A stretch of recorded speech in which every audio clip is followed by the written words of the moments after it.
The storm had been brewing all day across the Arizona desert, turning the sky an ominous shade of purple-black that seemed to press down on Phoenix like a heavy blanket. Detective Maria Santos gripped the steering wheel of her patrol unit tighter as another flash of lightning illuminated the interstate, followed by thunder that seemed to shake the very asphalt beneath her tires. In the back seat, her K9 partner Rex shifted restlessly in his specially designed compartment, his keen senses picking up on the electrical charge in the air that made his fur stand on end. Santos had been working the night shift for 8 years, but tonight felt different. There was an energy crackling through the radio chatter, a tension that seemed to match the storm overhead. Drug trafficking had been on the rise along I-10, the major corridor connecting California to the rest of the country, and the Phoenix Police Department had been under intense pressure from both the mayor's office and the D2, make significant busts. Rex, a 4-year veteran of the force with an impeccable record, had been their secret weapon in this war on drugs. At 11:47 p.m., Santos spotted the silver Honda Civic weaving slightly between lanes, traveling at 78 miles per hour in a 65 zone. Under normal circumstances, she might have let it slide. Everyone drove fast on this stretch of highway. But something about the erratic movement caught her attention. The car would speed up, then slow down, as if the driver couldn't decide on a consistent pace. Santos flipped on her emergency lights and hit the sirens, watching as the Honda's brake lights flashed in acknowledgement. The driver pulled over onto the shoulder, and Santos could see through her rain-streaked windshield that it was a woman, alone in the vehicle. As Santos approached the driver's side window, she noticed the woman's hands shaking as she fumbled for her license and registration. The driver's window came down, revealing a young woman with exhausted eyes and scrubs peeking out from under a light jacket. "Ma'am, I'm Detective Santos with Phoenix PD. Do you know why I pulled you over tonight?" Santos asked, her flashlight cutting through the darkness. The woman looked up with bloodshot eyes that spoke of bone-deep exhaustion. I think I was speeding? I'm sorry, officer. I just got off a really long shift at the hospital. I'm Jessica Coleman. I'm a nurse at Phoenix General." Her voice was barely above a whisper, strained with fatigue. Santos studied Jessica's face, noting the hospital ID badge hanging from her neck and the stethoscope draped over her passenger seat. Everything about her screamed healthcare worker, the practical ponytail, the sensible shoes, the way she kept checking her phone as if expecting another emergency call. But something in Santos's gut, honed by years of police work, told her to dig deeper. "Step out of the vehicle, please, Miss Coleman," Santos requested, her tone professional but firm. Jessica's confusion was evident as she complied, wrapping her arms around herself against the desert wind that had picked up ahead of the storm. "Is everything okay? I wasn't drinking or anything. I know I was speeding, but I've been awake for almost 20 hours straight. We had 3 trauma cases come in tonight, and ma'am, I need you to stay calm." Santos interrupted, already walking back to her patrol car to retrieve Rex. She'd learned to trust her instincts over the years, and despite Jessica's apparent innocence, something felt off about the entire situation.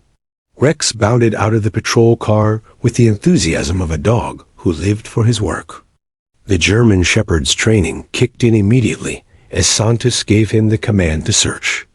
But what happened next would be burned into Santos's memory forever. Rex didn't just alert to the vehicle, he went absolutely berserk. The dog's behavior was unlike anything Santos had ever witnessed. Rex began barking with a ferocity that seemed to come from somewhere primal, his powerful body straining against his leash as he clawed at the Honda's trunk with his front paws. His barks echoed across the empty highway, competing with the thunder. Overhead, foam appeared at the corners of his mouth, and his eyes seemed wild, almost desperate. "Rex, easy boy," Santos called out, but the dog was beyond her commands. He circled the car 3 times, each circuit more frantic than the last, before throwing himself against the trunk with such force that the entire vehicle rocked on its suspension. Jessica stood frozen in terror, her exhausted mind trying to process what was happening. "I don't understand," she whispered, tears mixing with the first drops of rain that had begun to fall. "What's wrong with your dog? Why is he acting like that?" Santos felt her adrenaline spike as she watched Rex's display. In 4 years of partnership, she had never seen him react this intensely. His alert was usually a controlled sit and focused stare. This was something else entirely. Either there was more contraband in this vehicle than she'd ever encountered, or something was seriously wrong. "Ma'am, I need you to open your trunk," Santos commanded, her hand instinctively moving to her service weapon as she called for backup on her radio. "Of course, yes, anything," Jessica stammered, fumbling with her keys as the rain began to fall more steadily. Her hands were shaking so violently now that she could barely get the key into the trunk lock. The trunk popped open with a soft click that was immediately drowned out by Rex's continued barking. Santos approached with her flashlight drawn, Jessica hovering anxiously nearby. What she found in that trunk would change both of their lives forever. Nestled behind Jessica's gym bag and a case of bottled water were 21 individually wrapped packages of what appeared to be pure cocaine, each brick bearing a distinctive stamp that Santos recognized from recent D-bulletins. The street value had to be close to $2 million, enough to put Jessica Coleman away for the rest of her natural life. As the handcuffs clicked around Jessica's wrists, and she collapsed to her knees on the rain-soaked asphalt, screaming her innocence into the storm-torn night, neither woman could have imagined the web of corruption and betrayal that would soon unravel, threatening to destroy not just Jessica's life, but the very foundation of justice they both believed in. The fluorescent lights in the Maricopa County Jail buzzed with a sickly hum that seemed to match the constant ringing in Jessica Coleman's ears. She sat on the thin mattress of her cell, staring at the orange jumpsuit that had become her uniform. For the past 3 weeks, the fabric felt rough against her skin, a constant reminder that her life as she knew it had ended the moment those handcuffs clicked shut on that rain-soaked highway. Jessica had always been the type of person who helped others. It's what drew her to nursing in the first place. Now, she was being painted as a monster by every news outlet in Arizona. The media had latched onto her story with the ferocity of sharks sensing blood in the water, and the narrative they'd crafted was as devastating as it was false. "Angel of Death Nurse ran $1 million drug empire," screamed the headline of the Arizona Republic. Channel 12 News ran a special investigation titled The Double Life of Jessica Coleman, Healer by Day, Dealer by Night. The local Fox affiliate had somehow obtained her nursing school graduation photo and ran it alongside mugshots of known cartel members, suggesting connections that didn't exist. The worst part was watching her colleagues' faces on the evening news. Dr. Patricia Williams, the head of emergency medicine at Phoenix General, stood behind a podium looking devastated as she fielded reporters' questions. "We are shocked and deeply saddened by these allegations," she said, her voice barely steady. "Jessica was one of our most dedicated nurses. We never suspected anything like this."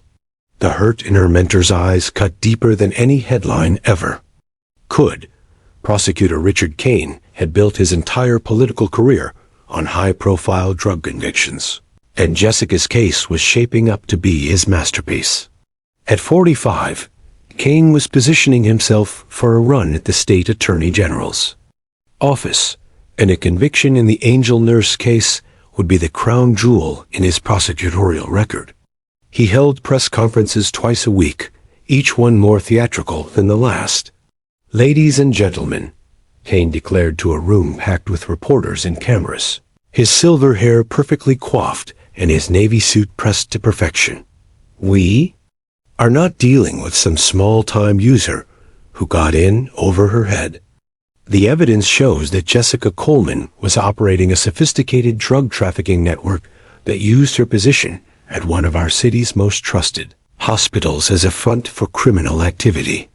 Kane gestured to a display board covered with photographs, Jessica's nursing license, the seized cocaine packages, and most damning of all, a blown-up image of Rex in full alert mode at her vehicle. This is not just about drugs, folks. This is about the betrayal of trust. When a nurse someone we entrust with our lives and the lives of our loved ones turns to the dark side, it shakes the very foundation of our community. The evidence seemed overwhelming. Rex's record was legendary throughout the Phoenix Police Department and beyond. In his 4 years of service, the German Shepherd had participated in over 200 drug seizures, with a success rate that bordered on miraculous. Defense attorneys throughout Arizona had tried repeatedly to challenge Rex's reliability in court, only to be shot down by judges who viewed the dog as practically infallible. Officer Jake Morrison, Rex's handler, was Kane's star witness. Morrison cut an impressive figure in his dress blues as he took the stand during preliminary hearings. His sandy hair was perfectly styled, his badge polished to a mirror shine, and his testimony was delivered with the confidence of a man who had never been wrong. Rex is not just a dog, Morrison explained to the packed courtroom during one hearing, his voice carrying the weight of absolute certainty. He's a highly trained professional with capabilities that exceed those of most humans. His nose can detect drug particles in concentrations as small as parts per billion. When Rex alerts, it's not a guess or a suggestion, it's a scientific fact. Jessica's family had mortgaged their home, cashed in retirement accounts, and borrowed against everything they owned to hire Lisa Martinez, one of Phoenix's top criminal defense attorneys. Martinez had a reputation for taking on impossible cases, but even she seemed daunted by the mountain of evidence stacked against her client. "I've been doing this for 22 years, Martinez confided to Jessica during one of their jail meetings, her usually immaculate appearance showing signs of strain. "I've seen circumstantial cases. I've seen cases built on questionable witnesses. But this..." "Rex doesn't lie, Jessica. Dogs don't have motives to deceive. That's what makes this so difficult." Jessica's fiancé, Mike Torres, had become a ghost of his former self. The paramedic who had once been known for his quick wit and infectious laugh now moved through his shifts at Phoenix Fire Department like a man sleepwalking through a nightmare. His colleagues tried to offer support, but the whispers followed him everywhere. How could he not know? They'd ask when they thought he couldn't hear. They lived together. There had to be signs. The isolation was crushing. Mike's own family had begun to distance themselves, unable to reconcile the woman they thought they knew with the headlines they read every morning.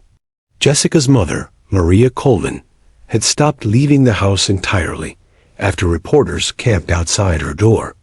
For a week straight. Her father, a retired mechanic named Robert, had aged 10 years in the 3 weeks since Jessica's arrest, his hair going completely gray as he struggled to understand how his daughter, his little girl who used to rescue injured birds in their backyard, could be capable of such crimes. The preliminary hearing had been a disaster. Kane presented his evidence with the precision of a surgeon and the flair of a showman.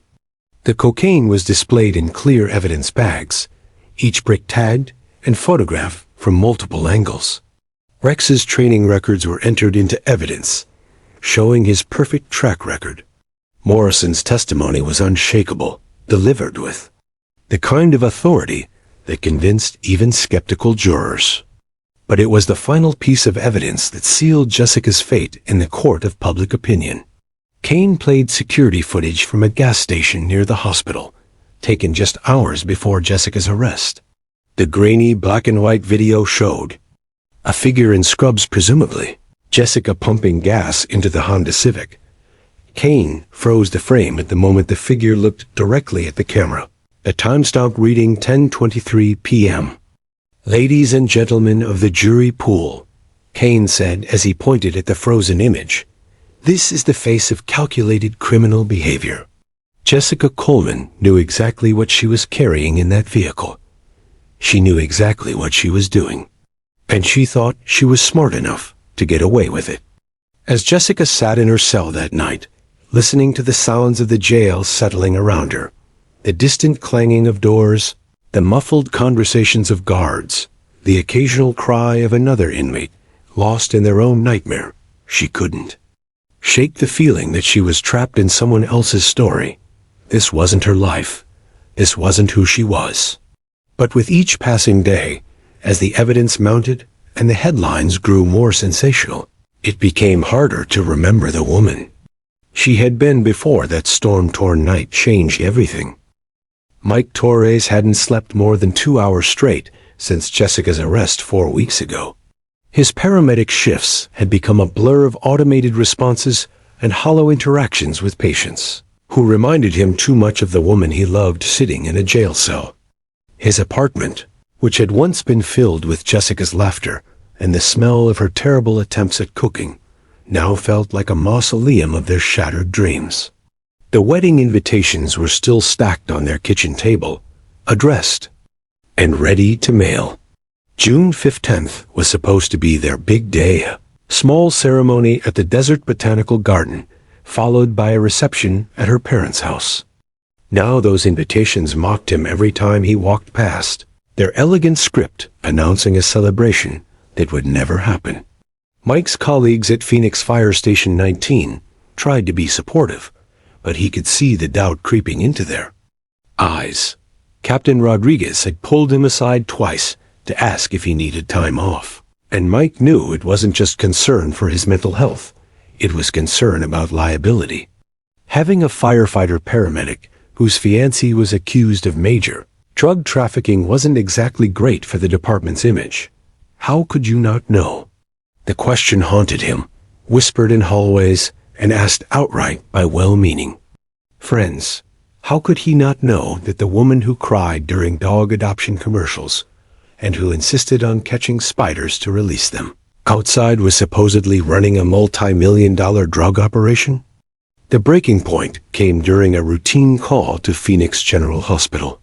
Mike's ambulance crew was transporting an elderly heart attack patient. When they passed through the emergency department where Jessica used to work, Dr. Patricia Williams spotted him and approached with the kind of careful expression people wore when they didn't know what to say. "Mike," she said softly, placing a gentle hand on his shoulder. "How are you holding up?" "I honestly don't know, Doc," Mike replied, his voice rougher than he intended. "I keep thinking there has to be some mistake, you know. This isn't Jess. This isn't who she is." Dr. Williams glanced around the busy A, making sure they couldn't be overheard. "Between you and me," she whispered, "I've been in medicine for 30 years, and I've never seen Jessica show any signs of drug involvement. No unusual behavior, no unexplained absences, no financial changes. She was the same dedicated, compassionate nurse she'd always been, right up until the night she was arrested." That conversation planted a seed of determination in Mike's exhausted mind.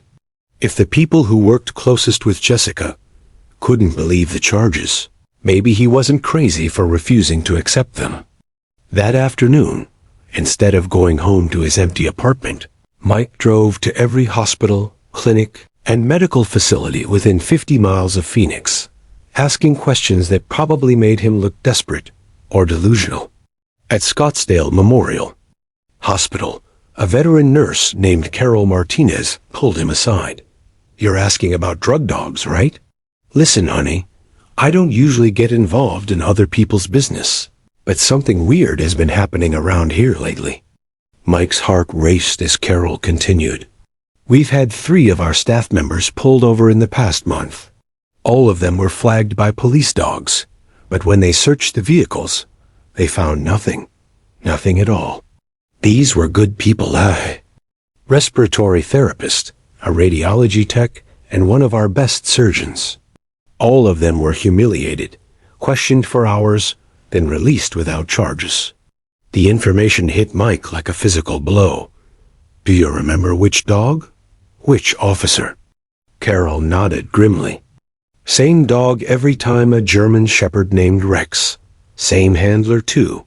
Some hotshot cop who acted like he was doing us a favor by not arresting our people when his dog was obviously wrong.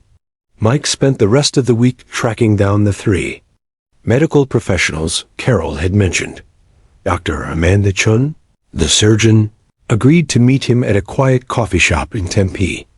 She was a small woman with intelligent eyes that seemed to bore right through him as he explained why he was there. Your fiancée is the nurse who was arrested, isn't she? Dr. Chun asked, stirring her coffee thoughtfully. I heard about that case. The media is having a field day. Please, Mike said, leaning forward across the small table. Tell me what happened to you. Dr. Chun's expression darkened. I was driving home from a 16-hour surgery marathon, a complicated pediatric case that had gone long. I was exhausted, probably shouldn't have been driving, but I needed to get home to my own kids. This cop pulls me over for allegedly speeding, though I know I wasn't. The next thing I know, this dog is going absolutely crazy at my car, barking and clawing like there's a bomb in my trunk. Mike felt a chill run down his spine. What happened next? They tore my car apart, Dr. Chun continued, her voice tight, with remembered anger. Emptied everything out on the side of the highway. My medical bag, my kids' soccer equipment, groceries I'd picked up. The officer, Morrison was his name, seemed genuinely surprised when they found nothing. But instead of apologizing, he acted like I'd somehow fooled his dog. Mike's hands were shaking as he took notes. Did Morrison say anything else? He kept muttering about how this never happened with Rex, how the dog was usually perfect. But here's the thing that really bothered me. Rex didn't look right. The dog seemed agitated, almost manic. I've been around working animals before, and that wasn't normal behavior for a trained police dog. Armed with this information, Mike reached out to the other two victims. Both stories were eerily similar late-night traffic stops of medical professionals, Rex going berserk at their vehicles, extensive searches that turned up nothing, and a handler who seemed more frustrated than apologetic when his perfect dog was wrong. That's when Mike decided to do something that would have seemed impossible a month ago. He was going to investigate a police officer and his K-9 partner. But he knew he couldn't do it alone. He needed someone with expertise in working dogs, someone who could help him understand what might be going wrong with Rex. Mike's research led him to Dr. Sarah Kim, a veterinarian who specialized in working animals and had written several papers on police dog behavior. Her clinic was in a converted warehouse in an industrial part of Phoenix, filled with the sounds of barking dogs and the antiseptic smell of medical equipment. Dr. Kim was younger than Mike had expected, probably in her early 30s, with short, black hair and the kind of direct gaze that suggested she didn't suffer fools gladly. When Mike explained why he was there, her expression shifted from polite professionalism to intense interest. You're talking about systematic false alerts, she said, leaning back in her chair. It's every K-9 handler's nightmare, but it does happen. The question is whether it's accidental or intentional. What's the difference? Mike asked. Dr. Kim stood up and walked to a whiteboard covered with diagrams of dog anatomy and behavior charts. Accidental false alerts usually happen when a dog is overstressed, undertrained, or responding to environmental factors. The handler genuinely believes the dog is indicating drugs when something else is causing the behavior. She turned to face him, her expression grave. Intentional false alerts are a whole different animal. That's when a handler trains a dog to alert on command, usually for corrupt purposes. If that's what's happening with Rex, then your fiancé isn't the only innocent. person who's been framed. Mike felt a surge of hope mixed with rage. How do we prove it? Dr. Kim smiled grimly. We're going to need to get very close to Officer Morrison and his dog. And what we find might be more dangerous than either of us expects.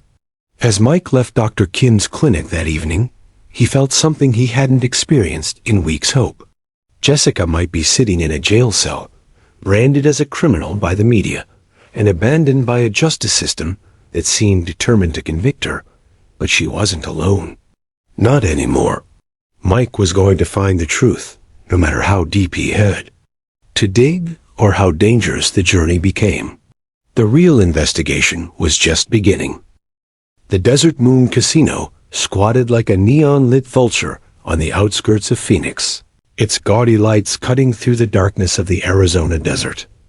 Dr. Sarah Kim adjusted the baseball cap pulled low over her eyes as she watched Officer Jake Morrison stumble out of the casino's main entrance at 2:47 a.m., his uniform shirt wrinkled and his tie hanging loose around his neck. She'd been following him for 3 nights running, and the pattern was becoming disturbingly clear. Mike Torres sat in the passenger seat of Sarah's unmarked Honda, a high-powered camera with a telephoto lens trained on Morrison as the officer fumbled with his car keys. "Third night this week," Mike whispered, snapping photos of Morrison's clearly intoxicated state. How was this guy still handling a police dog?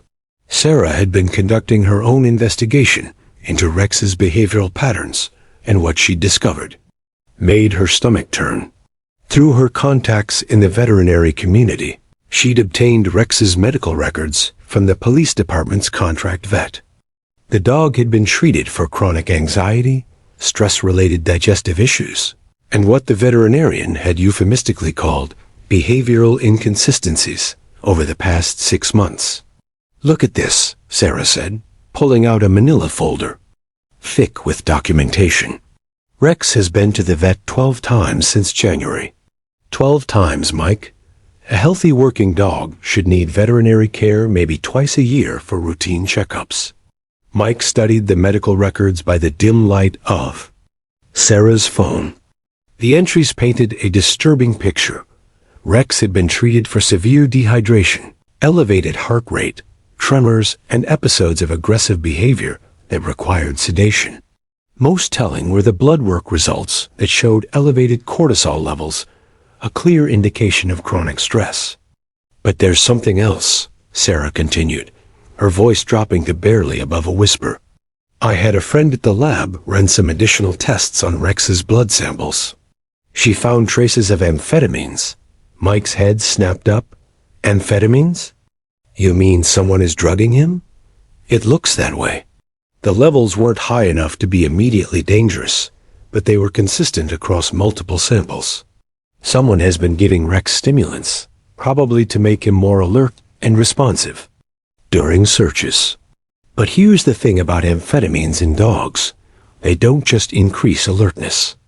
They cause hyperactivity, anxiety, and paranoid behavior that can manifest as false alerts." The pieces of the puzzle were starting to form a horrifying picture. Sarah had spent the last 2 weeks digging into Morrison's background, and what she'd found suggested a police officer spiraling out of control. Morrison was drowning in gambling debts that totaled over $85,000, spread across multiple casinos and private bookmakers throughout the Phoenix area. His ex-wife, Linda Morrison, had filed for divorce 6 months earlier, citing her husband's gambling addiction and increasingly erratic behavior. Court documents obtained by Sarah revealed that Morrison had lost their house, their savings, and even their children's college funds to his gambling habit. Linda had been granted full custody of their 2 young children after Morrison missed several scheduled visitations, presumably because he was at the casino. But the most damning evidence came from an unexpected source. Sarah had reached out to Marcus Williams, a former Phoenix police officer who had been Rex's original handler before being transferred to a different unit. Williams had agreed to meet them at a 24-hour diner on the outskirts of town, far from prying eyes and police. Department surveillance. Williams was a large man with prematurely gray hair and the weathered face of someone who had seen too much during his 20-year career. He stirred his coffee nervously as he spoke, constantly glancing around the nearly empty diner as if expecting to be overheard. Rex was the best drug dog I ever worked with, Williams began, his voice heavy with regret. Smart, reliable, never gave false positives. When I got transferred to robbery homicide last year, I hated leaving him behind, but Morrison seemed like a good choice for his new handler. Guy had experience with working dogs, good arrest record, seemed solid.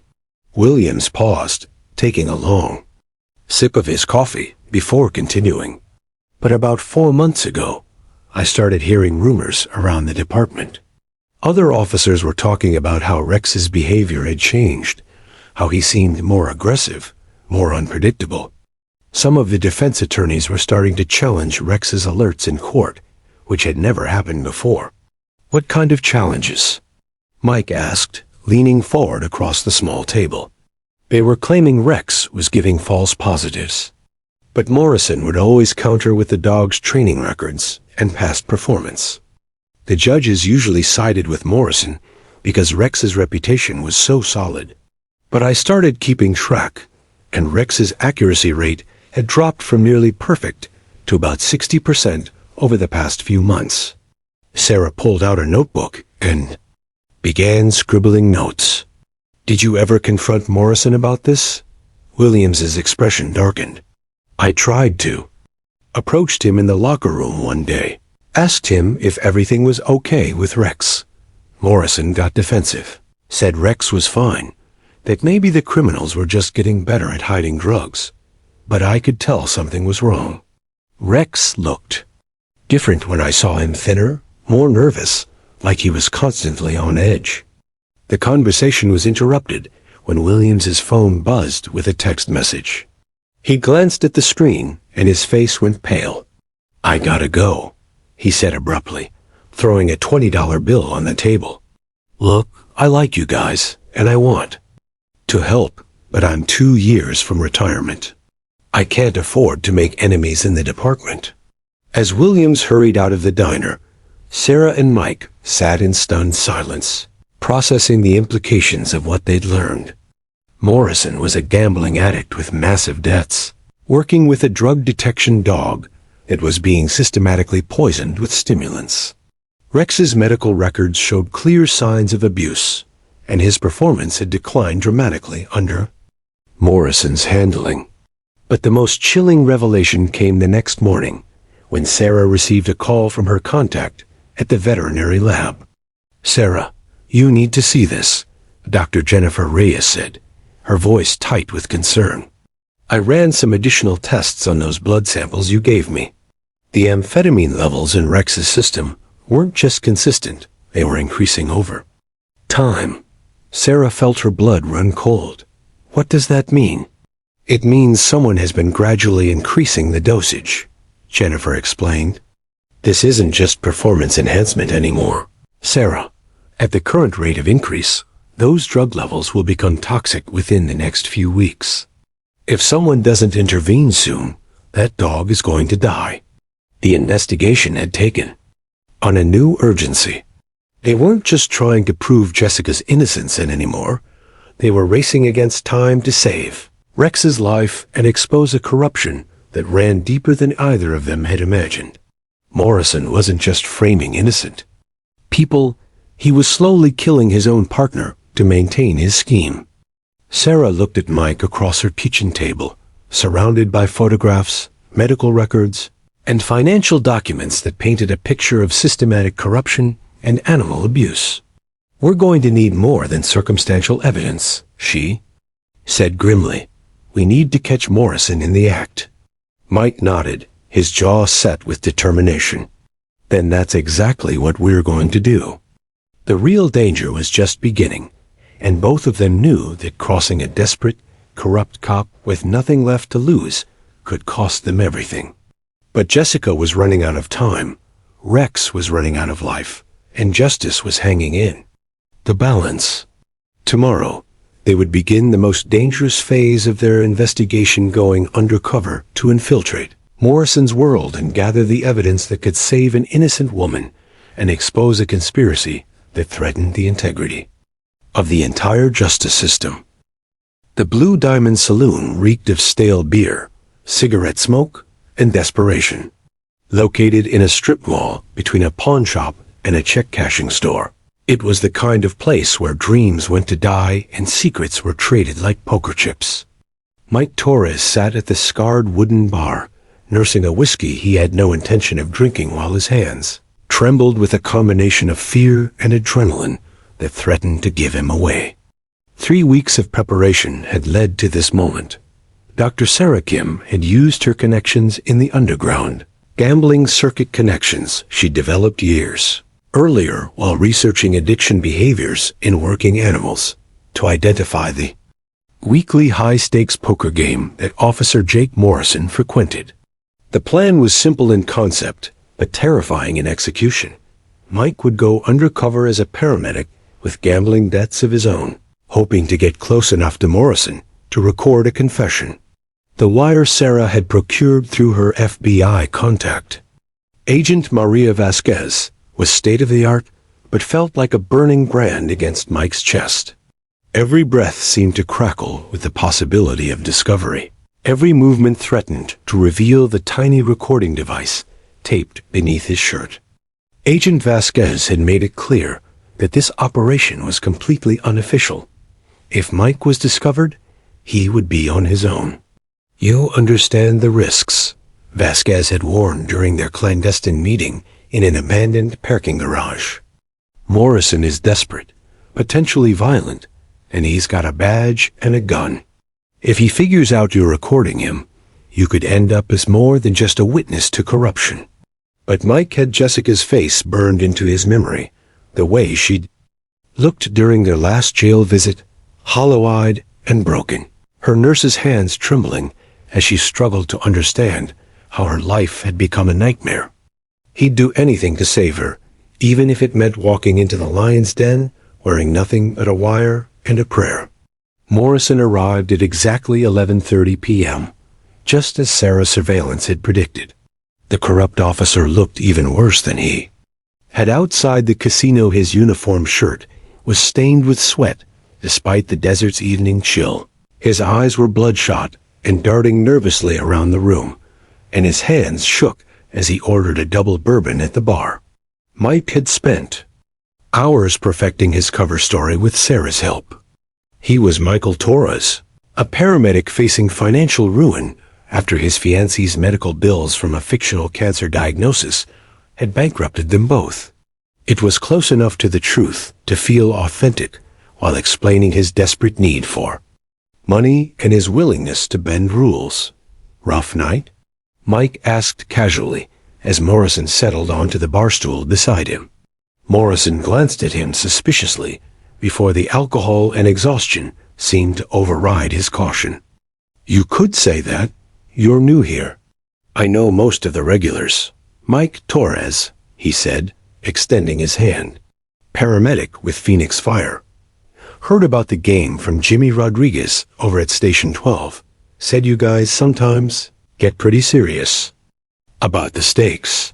The mention of Jimmy Rodriguez, a real paramedic who Sarah had confirmed sometimes gambled at underground games, seemed to relax Morrison slightly. "Jake Morrison, Phoenix PD. And yeah, we play for real money here. You got real money to lose?" Mike forced a bitter laugh. "More like real desperation to win some back. My girl's been fighting cancer for 8 months. Insurance doesn't cover shit, and I'm about to lose everything." Morrison's expression softened with what might have been genuine sympathy. "That's rough, man. Medical bills are a killer. I should know. I lost my house, my wife, my kids. All because I couldn't stop chasing the next big score." The poker game convened in a back room that felt like a scene from a crime movie. 8 men sat around a felt-covered table, illuminated by a single overhead light, their faces cast in shadows that seemed to hide as many secrets as the darkness itself.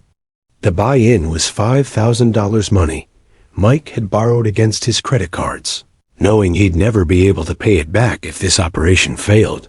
For 2 hours, Mike played cautiously, losing small amounts while listening to Morrison's increasingly drunken conversation.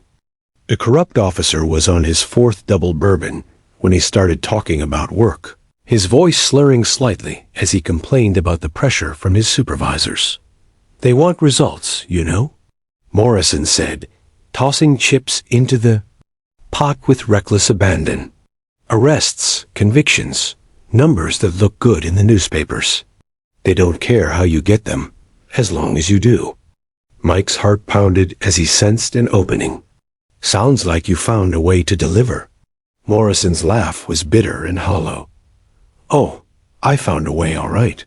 You want to know the secret to being a successful narcotics officer in this city? It's all about having the right partner." "What kind of partner?"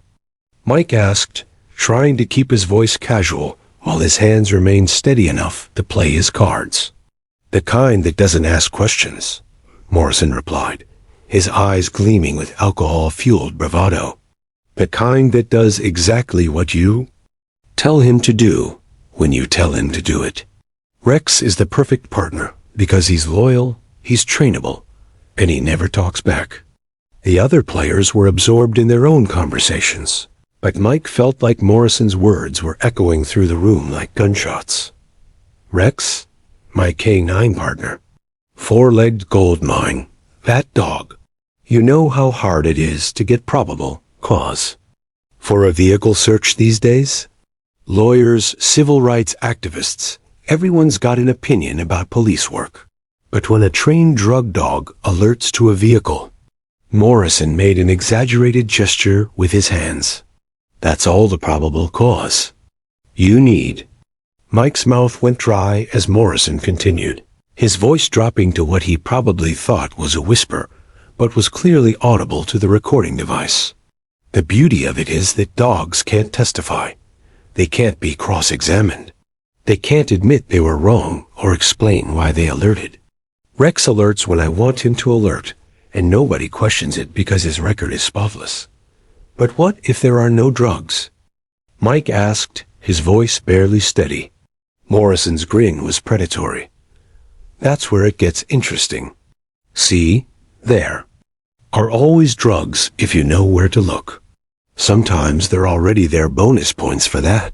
Sometimes you have to be more creative about the evidence chain. But Rex doesn't care about any of that. He just does his job when I give him the signal." The room seemed to spin around Mike as the full implications of Morrison's confession sank in. This wasn't just about false alerts Morrison was planting. Evidence, framing innocent people, and using his drugged and abused K9 partner as the perfect cover for systematic corruption. "How do you get Rex to alert on command?" Mike asked, praying his voice didn't betray the horror and rage building inside him. Morrison leaned closer, his breath reeking of bourbon and corruption. "That's the best part. A little chemical enhancement. In his food, some positive reinforcement training, and Rex has become very suggestible. Point at a car, give him the right signal, and he'll put on a show that would make Broadway jealous." Mike felt sick as he realized Morrison was describing systematic animal abuse designed to create false probable cause. Chemical enhancement? Nothing that shows up on routine drug tests, Morrison said with a conspirator's wink. Just enough to keep him energetic and responsive. The beauty is that even if some defense attorney questions Rex's behavior, they can't prove anything. Dogs are animals. They're unpredictable by nature. A confession was everything Sarah and Agent Vasquez had hoped for and more. Morrison had just admitted on tape to drug trafficking, evidence tampering, animal abuse, and systematic violations of citizens' constitutional rights. But as Mike sat in that smoky room, listening to Morrison describe his crimes with drunken pride, he realized they were dealing with something far worse than a corrupt cop.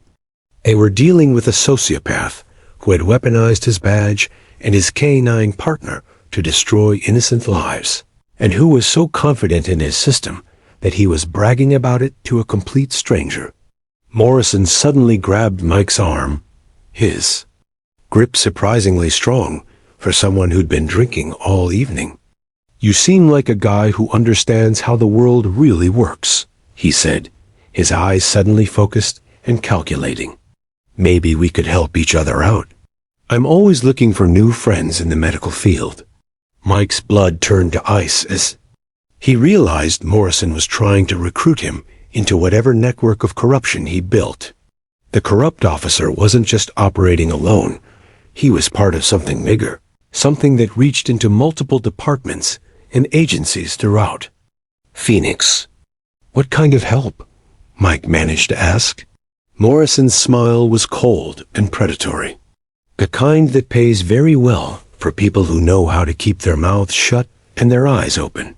"Interested?" As Mike stared into Morrison's calculating eyes, he realized that saving Jessica was just the beginning. They'd stumbled onto a conspiracy that could reach the highest levels of law enforcement in Arizona, and Morrison was offering him a front-row seat to see just how deep the corruption really went. The Maricopa County Superior Court had never seen anything like the media circus surrounding Jessica Coleman's trial.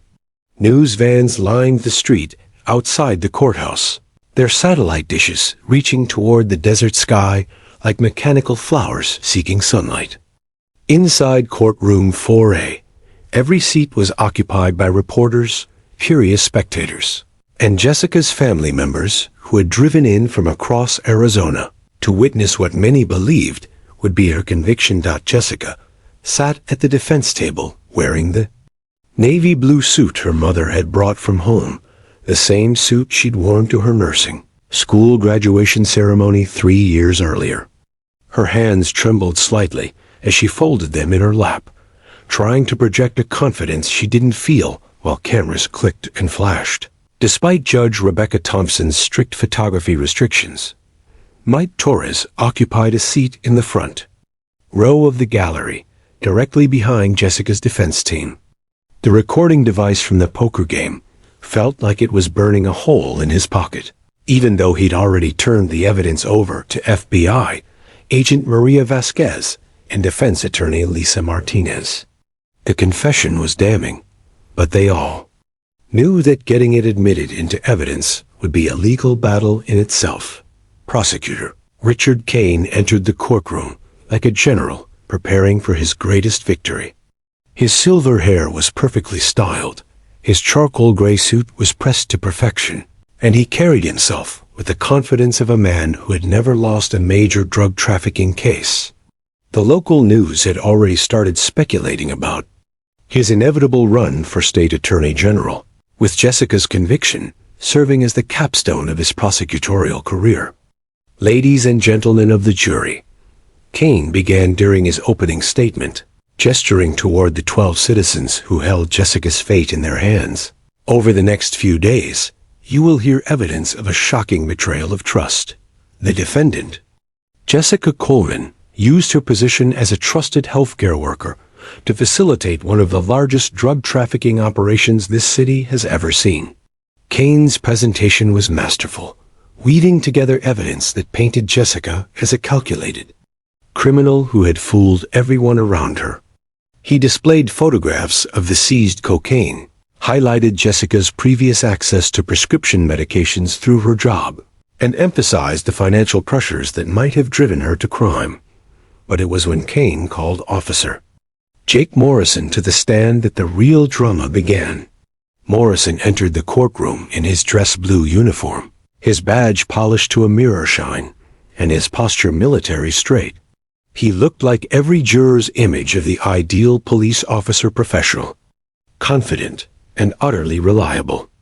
"Officer Morrison," Kane began, "please tell the jury about your experience with K-9 Rex." Morrison's voice was steady and authoritative as he testified. "Rex has been my partner for 18 months, Your Honor. In that time, we've conducted over 150 drug detection operations with a success rate of better than 90%. Rex is not just a dog, he's a highly trained professional whose capabilities exceed those of most humans in drug detection. Martinez rose for cross-examination, her expression carefully neutral despite the bombshell evidence she was carrying. Officer Morrison, in your testimony, you stated that Rex has a success rate of better than 90%. Are you certain of that figure? Absolutely certain, Morrison replied without hesitation. And in all your time working with Rex, have you ever known him to give a false alert? Morrison's confidence never wavered. Rex doesn't give false alerts. When Rex indicates the presence of drugs, there are drugs present. It's that simple. Martinez walked to the evidence table and picked up a manila folder thick with documents. Officer Morrison, are you familiar with the cases of Dr. Amanda Chun, Mark Rodriguez, and Jennifer Walsh? For the first time, Morrison's composure cracked slightly. I'm not sure I recall those specific names. These are 3 individuals all. Healthcare workers who were stopped by you and Rex in the past 2 months. In each case, Rex alerted to their vehicles. In each case, extensive searches revealed no illegal substances whatsoever. Would you call those false alerts? Morrison shifted uncomfortably in his chair. Sometimes drug residue can linger in a vehicle, even after the substances have been removed. Rex responds to scents that humans can't detect. It was at that moment that Martinez made the decision that would change everything. Your Honor, the defense calls Rex as a witness. The courtroom erupted in confused murmurs. Judge Thompson gavelled for order, her expression puzzled. Counselor, you want to call the dog as a witness? Yes, Your Honor, if the prosecution is going to present Rex as a reliable indicator of criminal activity, the defense should have the opportunity to examine the witness. Kane shot to his feet. Objection. This is irregular and serves no legitimate purpose other than to create a spectacle. Your Honor, Martinez replied calmly, the prosecution has built their entire case around Rex's reliability. The jury should see the animal they're being asked to trust with an innocent woman's freedom. Judge Thompson considered the unusual request for a moment before nodding. I'll allow it, but I want absolute order in my courtroom. Morrison led Rex into the courtroom on a short leash, and immediately everyone could see that something was wrong. The German Shepherd that had once been the pride of the Phoenix Police Department now looked like a shadow of his former self. Rex's magnificent coat was dull and patchy, his ribs were visible beneath his fur, and his eyes held a wild, unfocused quality that spoke of chronic stress and chemical abuse. But it was Rex's behavior that truly shocked the packed courtroom. The dog was panting heavily despite the air conditioning, his tongue lolling out as if he'd been running for miles. He kept looking around frantically, his head jerking at every small sound, and his paws scratched at the marble floor as if he were trying to dig his way out of the building. Jessica, whose nursing instincts had been honed by years of caring for the sick and injured, took one look at Rex and felt her heart break. She had seen that kind of distress before in patients suffering from drug withdrawal, in trauma victims fighting for their lives, in animals that had been systematically abused. That dog is having a medical emergency, Jessica suddenly shouted, rising from her chair and pointing directly at Rex. Her voice cut through the courtroom's stunned silence like a blade. Look at him. He's exhibiting classic signs of stimulant toxicity. The courtroom exploded into chaos. Rex, startled by Jessica's outburst and the sudden commotion, began barking frantically and pulling against his leash. Morrison tried to control his partner, but the dog's behavior was becoming increasingly erratic. Rex, heel, Morrison commanded, but his voice carried a note of panic that everyone in the courtroom could hear. That's when Rex did something that no one expected. He turned on his handler. The dog's barking intensified, and he began pulling away from Morrison with such force that the officer stumbled backward. Rex's eyes, wild with chemical-induced paranoia and chronic stress, fixed on Morrison, as if he were seeing his tormentor.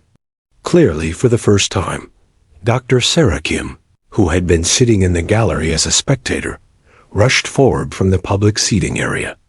"That animal is in severe distress," she called out to Judge Thompson. "He needs immediate medical attention." "Your Honor," Martinez said, her voice cutting through the chaos, "I have a veterinarian in the courtroom who can examine Rex Wright. Now can determine his condition." Kane was on his feet, his face red with anger and confusion. "This is completely irregular. The prosecution objects to this circus." But Judge Thompson was watching Rex with a kind of horrified fascination, reserved for natural disasters.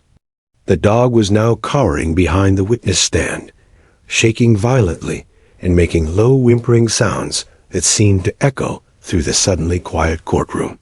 "Officer Morrison," the judge said sternly, "what is wrong with your dog?" Morrison's face had gone pale, and sweat was beading on his forehead, despite the courtroom's cool temperature. "Nothing's wrong, Your Honor. Rex is he's just excited by all the people. He'll calm down." But Rex wasn't calming down. If anything, his condition was worsening by the minute. His breathing had become labored, his pupils were dilated to pinpoints, and his entire body was trembling as if he were freezing in the desert heat. Jessica, her nurse's training overriding her legal jeopardy, called out again. "Judge Thompson, that dog is going into cardiac distress. If he doesn't receive immediate medical attention, he could die right here in this courtroom." As if summoned by Jessica's words, Rex suddenly collapsed onto the marble floor, his legs splaying out as his body convulsed in what was unmistakably a seizure. The courtroom gasped collectively as the once proud police dog thrashed helplessly, foam bubbling from his mouth, while his eyes rolled back in his head. Dr. Kim was already kneeling beside the stricken animal, her hands moving with the practiced efficiency of someone who had spent years treating emergency cases. "This dog has been systematically poisoned," she announced to the stunned courtroom, her voice carrying the authority of medical expertise. "Someone has been giving him stimulants, probably amphetamines, in doses high enough to cause permanent neurological damage." Morrison stood frozen beside the witness stand, his face a mask of guilt and terror as his carefully constructed world collapsed around him. The corruption that he had hidden behind Rex's reputation was now exposed in the most dramatic way possible, with his victim fighting for life on the courtroom floor while 300 witnesses watched in horror. Judge Thompson's gavel came down like a thunderclap. "This court is in emergency recess. Bailiff, clear the courtroom immediately and call for emergency medical services.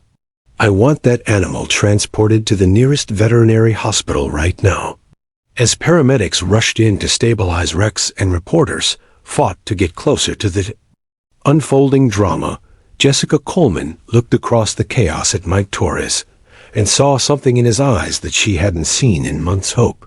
The truth was finally coming out, and it was more horrible than anyone had imagined. The emergency veterinary clinic at Arizona State University had never received a patient under such extraordinary circumstances.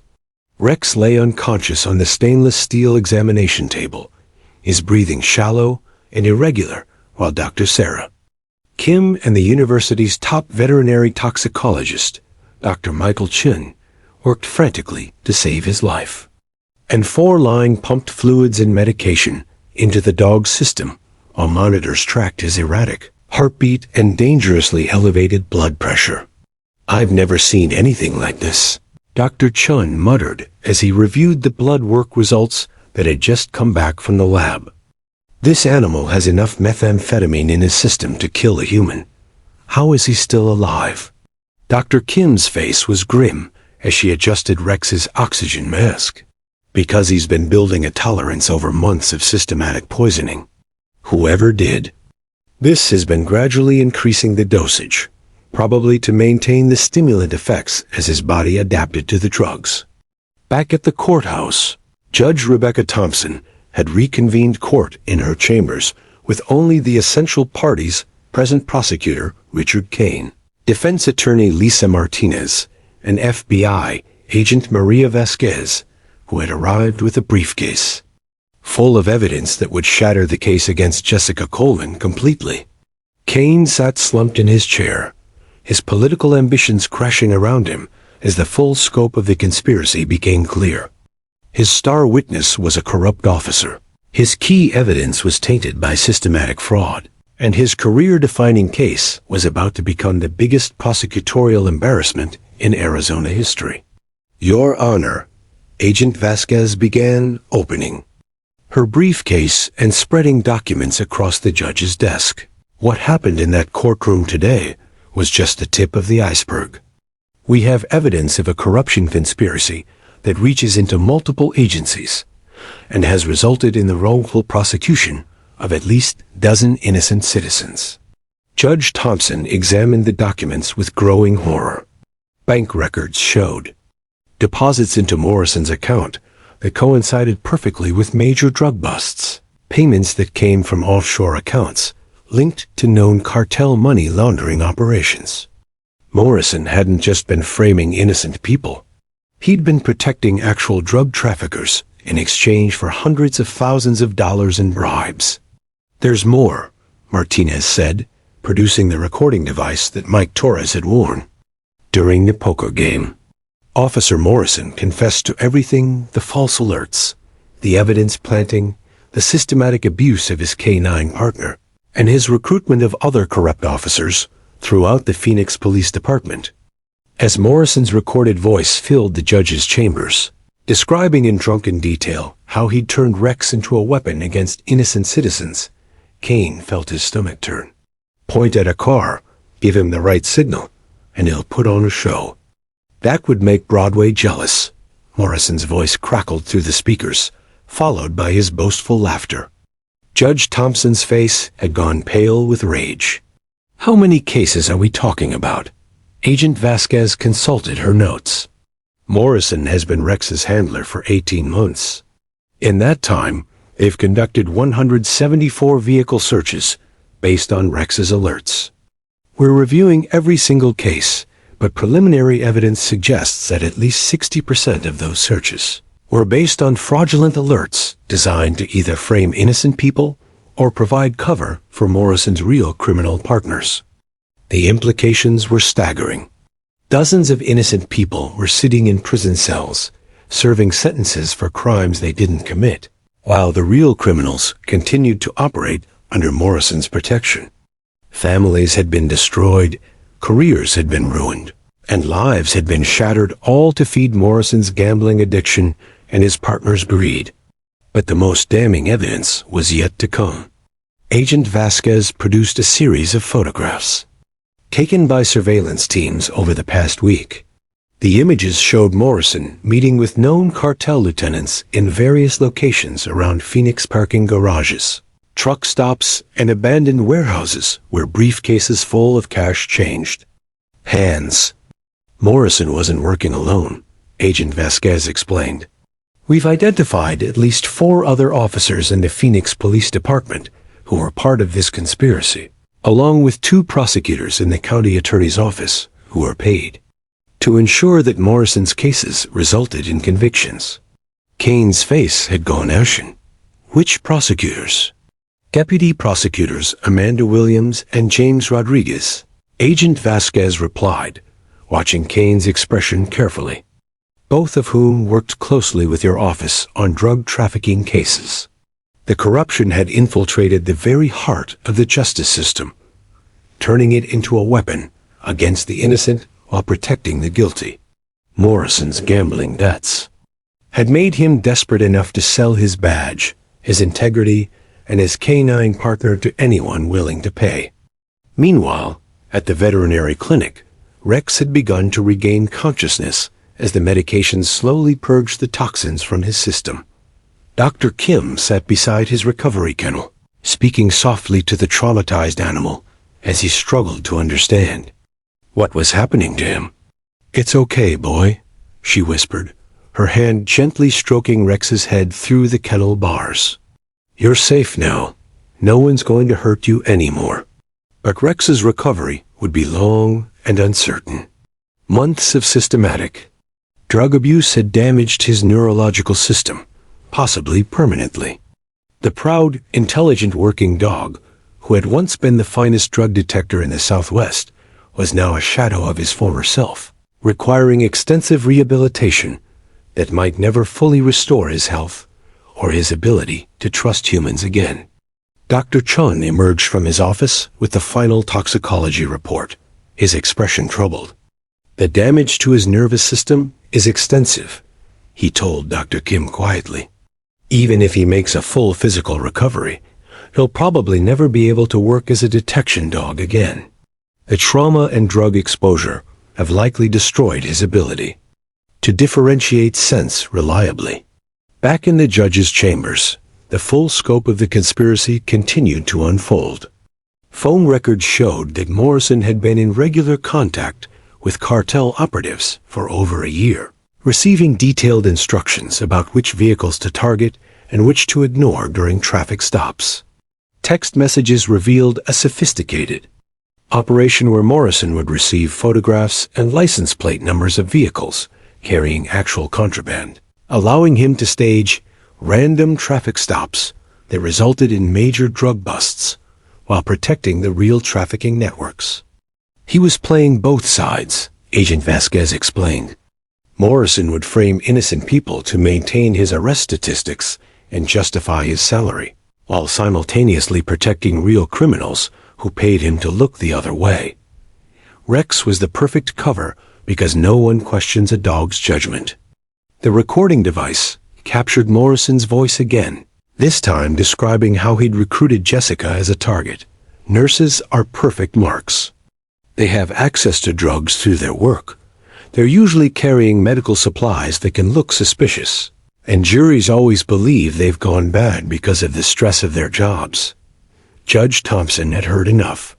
"I'm dismissing all charges against Jessica Coleman immediately," she announced, her voice shaking with anger. "And I'm ordering a full investigation into every case that Officer Morrison and Rex have been involved in over the past 18 months. As word of the dismissal reached the courthouse, Jessica's family erupted in tears of relief and joy. Mike Torres felt his knees buckle as the weight of the past months finally lifted from his shoulders. Jessica was innocent, Rex was safe, and the truth was finally coming out. But the victory was bittersweet. Rex lay in a veterinary hospital, fighting for his life after months of systematic abuse. Dozens of innocent people remained in prison, their cases now under review, but their lives already destroyed. And somewhere in the Phoenix metropolitan area, the real drug traffickers that Morrison had protected were still operating, their networks intact and their operations continuing under new protection.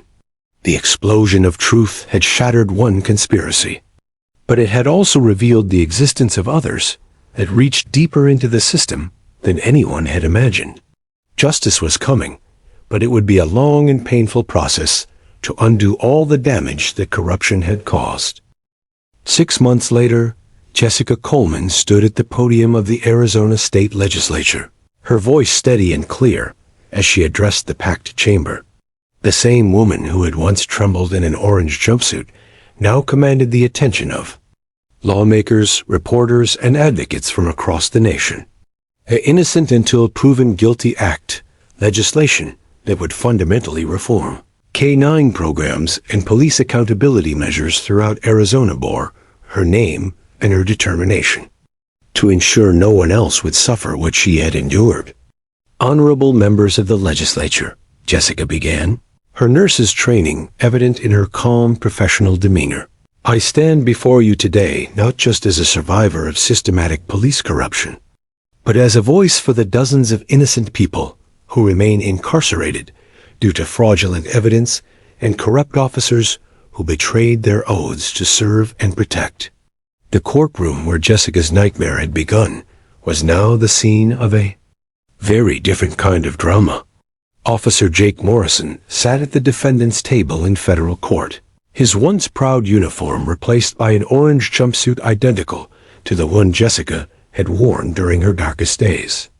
The corruption trial had lasted 3 months, with witness after witness testifying to Morrison's systematic abuse of power, evidence tampering, and animal cruelty.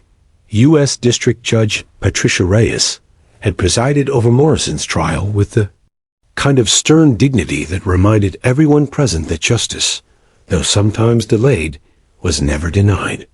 As she prepared to deliver Morrison's sentence, the packed courtroom held its collective breath. "Jake Morrison," Judge Reyes began, her voice carrying the weight of absolute moral authority, "you have been found guilty on 17 federal charges, including racketeering, conspiracy to distribute controlled substances, evidence tampering, civil rights violations, and animal cruelty. Your actions didn't just break the law, they broke the sacred trust between law enforcement and the communities they serve." Morrison's co-conspirators had already been sentenced. Deputy prosecutors Amanda Williams and James Rodriguez each received 12 years in federal prison for their roles in the conspiracy. 4 other Phoenix police officers were serving sentences ranging from 8 to 15 years, their badges and pensions stripped away along with their freedom. But the real victory wasn't in the courthouse. It was happening in a quiet suburban home in Scottsdale, where Rex was learning to trust humans again under Dr. Sarah Kim's patient care. The German Shepherd, who had once been Arizona's most famous canine officer, was now simply a beloved family pet. His days of detecting drugs replaced by gentle walks in the park and afternoons spent playing with Dr. Kim's 2 young children. "The neurological damage is permanent," Dr. Kim explained to Jessica and Mike during one of their regular visits to check on Rex's progress. "He'll never be able to work as a detection dog again. The months of systematic drug abuse destroyed his ability to differentiate scents reliably. But he's happy now, and that's what matters most." Rex looked up from where he was lying in a patch of sunlight streaming through the living room window, his tail wagging weakly as he recognized Jessica's voice.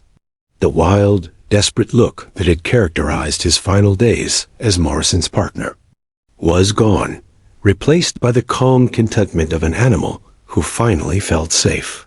The broader impact of the case continued to ripple through Arizona's criminal justice system like stones thrown into still water. The Coleman Commission, a task force created by Governor Martinez to review every case involving Morrison and his co-conspirators, had already overturned 47 wrongful convictions, with more cases under review every week. Each exoneration represented a life reclaimed, a family reunited, a future restored. Marcus Williams, a truck driver who had served 8 months in prison for cocaine possession based on Rex's fraudulent alert, was among the first to be released. "I kept telling everyone I was innocent," he said during a press conference announcing his exoneration, tears streaming down his weathered face. "Nobody believed me except my wife and kids. Now maybe they'll believe the next person who says they're innocent." The financial cost of Morrison's corruption was staggering. The state of Arizona had already paid out over $50 million in settlements to wrongfully convicted individuals and their families. Insurance companies were refusing to cover police departments that couldn't demonstrate adequate oversight of their canine programs. Police chiefs throughout the Southwest were scrambling to implement new protocols and training programs to prevent similar scandals. But perhaps the most meaningful changes were happening at the ground level. New legislation required mandatory psychological evaluations for all canine handlers, regular veterinary examinations for working dogs, and independent oversight of drug detection programs. Every canine alert would now be reviewed by supervisors who weren't involved in the original stop, and defense attorneys would have access to detailed records of each dog's performance history. Jessica's advocacy work had become a full-time mission. She'd left her job at Phoenix General Hospital. The media attention made it impossible for her to return to nursing, without becoming a distraction for patients and colleagues, and now worked with the Innocence Project, helping others wrongfully. Convicted individuals navigate the complex legal process of proving their innocence. The system failed us, Jessica told a gathering of criminal justice reform advocates at Arizona State University. But we have the power to fix that system, to make sure it serves justice instead of serving the corrupt interests of people who would abuse their authority for personal gain. Mike Torres had returned to his paramedic duties, but the experience had changed him profoundly. He'd enrolled in law school part-time, determined to become a defense attorney who specialized in cases involving questionable police evidence. I learned that ordinary people can fight back against corruption, he told his fellow students during a presentation about his experience. You don't have to be a lawyer or a detective or a politician to stand up for what's right. Sometimes, you just have to be willing to ask the right questions and refuse to accept easy answers. The wedding that had been postponed by Jessica's arrest finally took place on a crisp December morning in the desert outside Phoenix. Rex served as the ring bearer, his gentle demeanor and slowly healing spirit a testament to the power of love and patience to overcome even the most systematic cruelty. As Jessica and Mike exchanged vows under the bright Arizona sky, surrounded by family, friends, and the colleagues who had never stopped believing in Jessica's innocence, there wasn't a dry eye in the small gathering. Dr. Sarah Kim gave the toast. At the reception, raising her glass to the couple who had taught an entire state the difference between justice and vengeance, between punishment and healing. To Jessica and Mike, she said, who showed us that sometimes the most ordinary people are capable of the most extraordinary courage. Judge Rebecca Thompson, who had presided over Jessica's original trial, attended the wedding as a guest, a gesture that spoke volumes about her respect for the couple's fight for truth. In her brief remarks, she reflected on the case that had changed all their lives. Justice isn't just about punishing the guilty, she said. It's about protecting the innocent, healing the wounded, and building systems that serve truth rather than convenience. As the sun set over the Arizona desert, painting the sky in brilliant shades of orange and gold, Jessica and Mike danced their first dance as husband and wife, while Rex dozed peacefully in Dr. Kim's lap nearby. The German shepherd who had once been a weapon in the hands of corruption was now a symbol of redemption. His peaceful sleep, a reminder that even the most broken spirits could find healing with time, patience, and love.